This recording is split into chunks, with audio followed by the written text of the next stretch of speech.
Hi friends. Welcome to my channel. తాను మరణిస్తూ మరో ముగ్గురి జీవితాల్లో వెలుగులు నింపాడు ఓ చిన్నారి. కర్మన్‌ఘట్ సరస్వతి కాలనీకి చెందిన ఉద్భవ్. ఇతని వయసు 4 సంవత్సరాలు. స్థానిక ప్లే స్కూల్‌లో నర్సరీ చదువుతున్నాడు. ఈ నెల 27న రాత్రి 9 గంటల ప్రాంతంలో రెండవ అంతస్తులోని బాల్కనీలో ఆడుకుంటున్నాడు. ప్రమాదవశాత్తు బాల్కనీ ఖాళీ ప్రదేశం నుంచి కింద పడ్డాడు. తలకు బలమైన గాయాలు కావడంతో అవేర్ గ్లోబల్ ఆస్పత్రికి, అక్కడి నుంచి బంజారా హిల్స్‌లోని రెయిన్బో ఆస్పత్రికి తరలించారు. పరిస్థితి విషమించడంతో బ్రెయిన్ డెడ్‌గా ప్రకటించారు.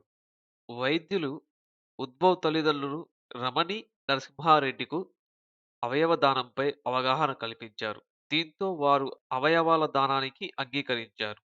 2 మూత్రపిండాలు, కాలేయాన్ని సేకరించినట్లు జీవన్ దాన్ కేంద్రం ప్రతినిధి చంద్రశేఖర్ తెలిపారు.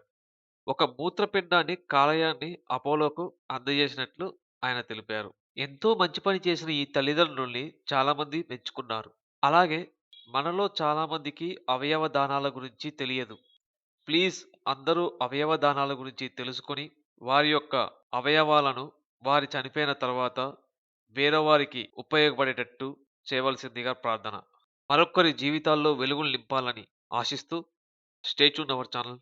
జై భారత్! జై హింద్!